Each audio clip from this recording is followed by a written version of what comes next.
What is up, Kansas City? I'm Corey. I'm Roxy. And we are still Drink KC. Took a little hiatus. We were moving closer to where the action is. But we are back and better than ever, maybe. We're back in business. We're back and probably the same. But here we are, talking about Stonehaus Farms Winery. So I think it's funny that we moved closer to the action and then realized all but the two wineries that we've been to already aren't really anywhere near downtown Kansas City. Yeah, it'll make more sense for all of our other stuff, but our wine episodes, we probably actually got further away. Yeah, but it's okay.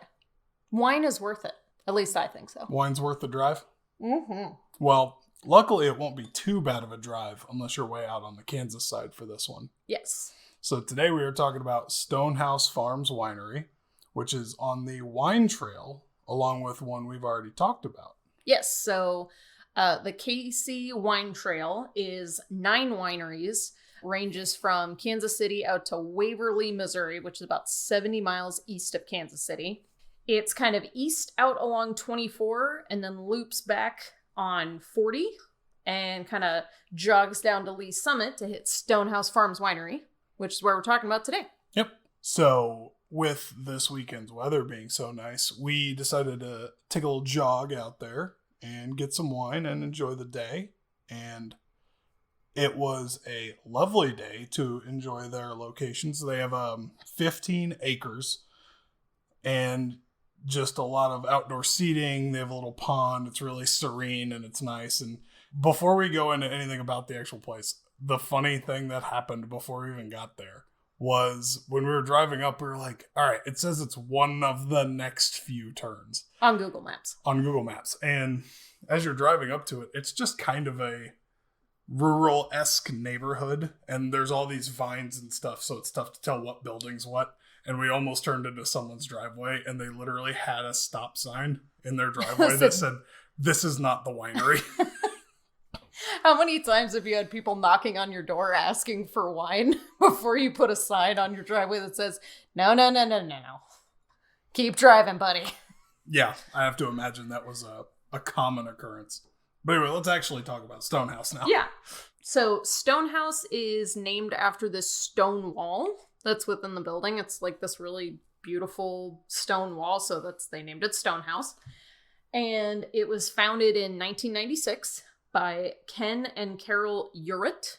And Ken ran it until 2006 when his son Brett took over, and it is still run by their family. It's a family owned and run winery and vineyard. Yep. It's a total family operation, and I think it's a little older than anything else we've covered so far. Yeah, I was kind of surprised that, we're just getting a little more into the winery scene, but it was cool that they'd been around so long. Mm-hmm.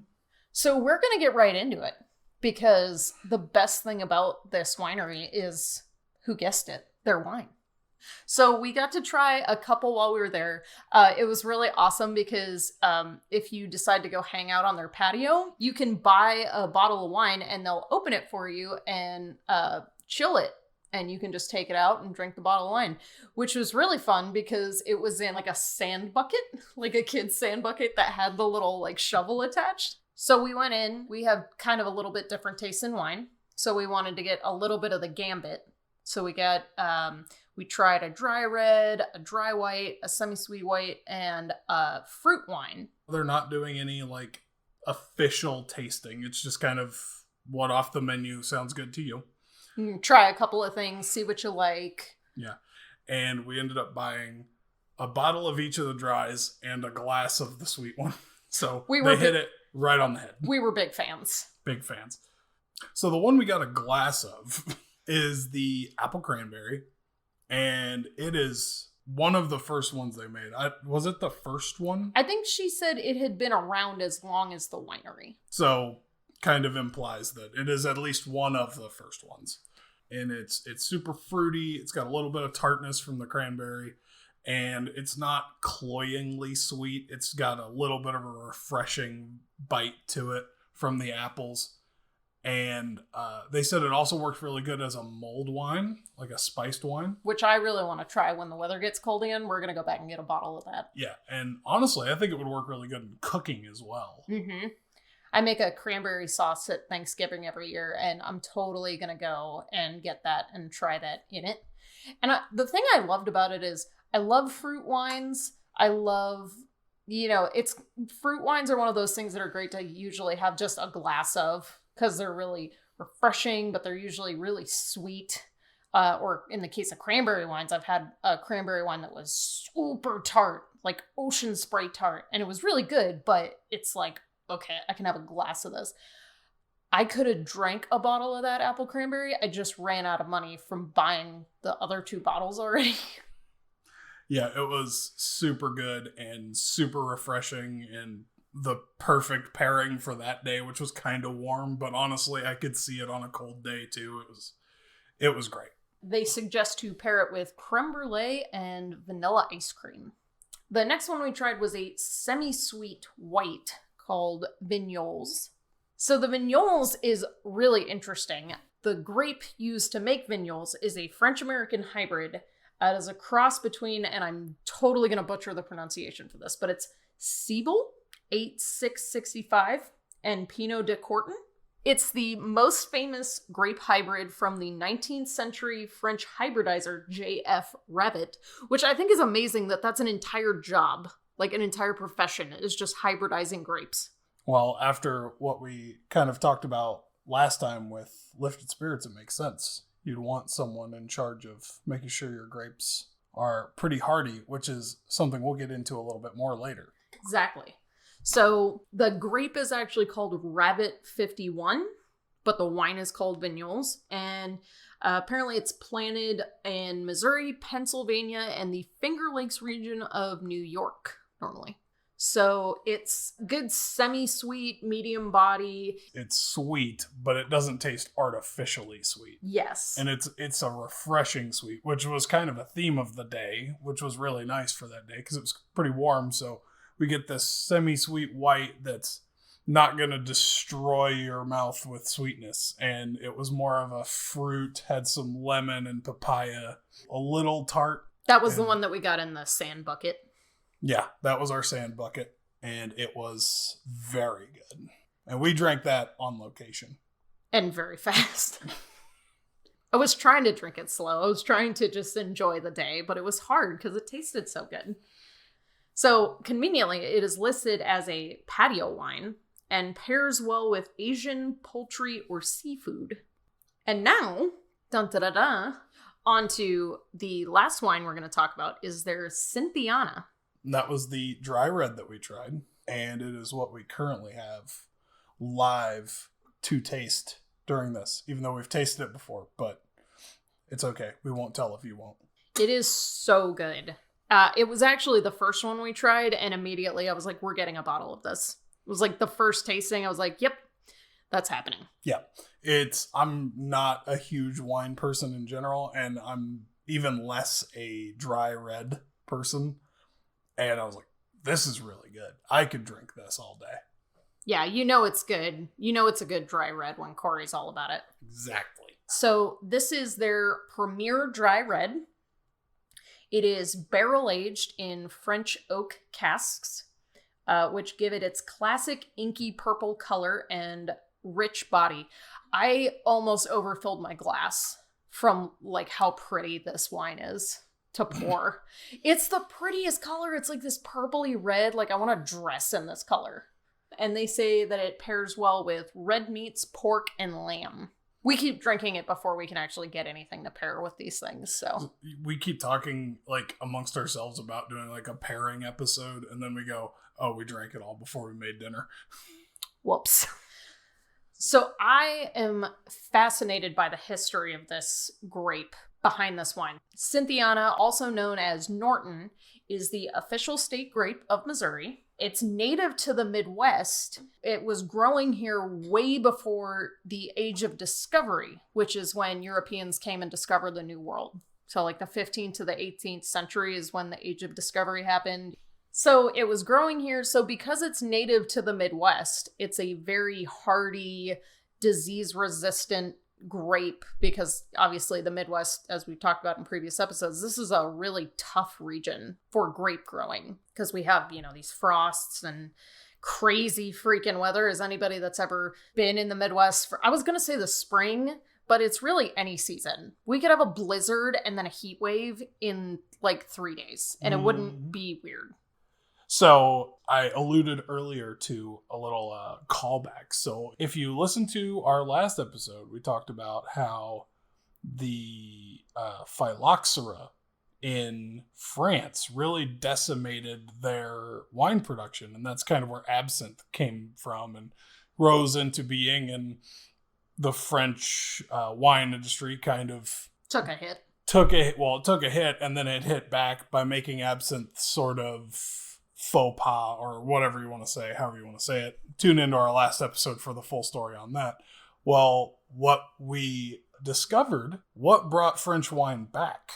After the phylloxera epidemic and the wine industry was like trying to come back, the Norton or Cynthiana grape, because it was so disease resistant, they were transported to France and they were grafted to the French vines to help make them more resistant and to bring back the industry, especially in the Burgundy and Bordeaux areas of France, which, anybody that probably doesn't even know wine has heard of Bordeaux and Burgundy as being like the wine places in France.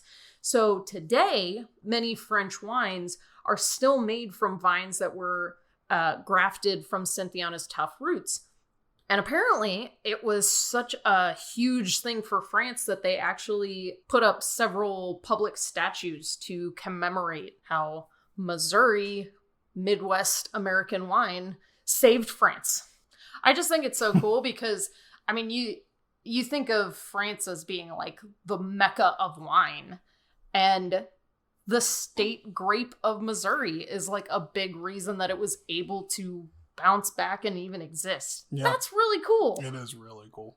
So did we actually... I realize we haven't talked we didn't talk about the taste. The taste of this wine. So let's go into that a little bit. Yeah. What's this wine actually taste like now that we've talked about it for 10 minutes? Besides fantastic. So, smelling it, I kind of get like a grape skin smell to it. It's got kind of an earthiness, but not like overly tanniny. Like you don't get like that leather. I think the French oak, which I don't know if this is what this is, but this is what I'm guessing this is. I might be able to tell you. All the other wines that we have are pretty usually made with Missouri oak, which kind of give them a vanilla-y. This has more of a smoky sort of scent to it. Yeah, that's definitely the French oak. Yeah, so I think that's really interesting. That's kind of, I always notice it the most in Chardonnays. You can tell when they've been aged in French oak. Maybe it's just because I like Chardonnays, so I notice it the most because that's what I'm drinking the most. That is a large glass of wine. Poured it like it was a beer, and then I was about 3/4 of the way done, and I realized what I was doing. So yeah, tasting it, it's got just a little bit of tannin, but it's soft. It's not aggressive. And I've been in such a weird, like, dry red mood lately. That just kind of comes and goes for me sometimes, and it just hit me in the last week. And this was, like, heaven. It's got a little bit of smokiness, a little bit of tannininess, a good, like, dark stone fruitiness. So, yeah, I'm going to go with that. It says hints of cherry and pecan. I don't really get a nuttiness out of it. I get an earthiness. But that's the amazing thing about trying anything is there's whatever you taste. It's not wrong. It's all about your experience. Which is why everybody's got preferences on what they like to drink. Exactly. I personally like to drink everything. I personally like to drink. Sentence over. Period. So one thing I did want to mention is we have been really wanting to go to Stonehaus because we got some hand-me-down glasses a while back from Stonehaus. So it seemed very fitting for us to finally be able to go, and we are drinking this Cynthiana out of these Stonehaus glasses. Yeah. We had the merch before we had tried the wine. Exactly. It's like picking up an album and then you go see it in concert. Yeah. Boom. Boom. Now that we've talked about how great the wine is, Corey, why don't you tell them where they can get it? You can get it at their winery and vineyard. in Lee Summit. They are also available in a lot of liquor and grocery stores, but only on the Missouri side. Yes, I believe it's only on the Missouri side, it looks like. Yeah. So be looking out for that. Also about the space itself, they have done a lot of events in the past. Pre-COVID, they had live music. They did Oktoberfest events. Sort of a Pinot's Palette-esque called Vine, Vino, and Da Vinci. But sadly, all of that right now is on hold. If and when they bring it back, I'll definitely be at that one. The painting class. I'll be at that one. All three of those. That one specifically. The live music Oktoberfest Vine, Vino, Da Vinci. I mean, I would. It'd be a fun event. It's not what I meant, but I would. Might be a little loud, but at the moment, they are still available for doing weddings and bridal showers in their really pretty space. So, on that note, definitely go check out Stonehaus. They're awesome. Shout out to the lady that did our tasting. I did not catch her name, but if you're listening to this, you were awesome. And thank you for the tastings and filling us in on the wines because it was really fun. Yeah, because she'll totally know who we are just by the sound of our voice. Oh, I didn't think about that. We were the really large guy and the girl with red hair. Anyway. So yeah, go check them out. Get a couple tastings and then take a couple bottles home. Do as we would do. And make sure you tell them Drink KC sent you and confuse them. Yeah. Again, by them not having any idea who that is. Yeah. And until next time, I'm Corey. I'm Roxy. And we're your local amateur alcohol aficionados. And whatever you're drinking, make sure you're drinking KC. See you next time.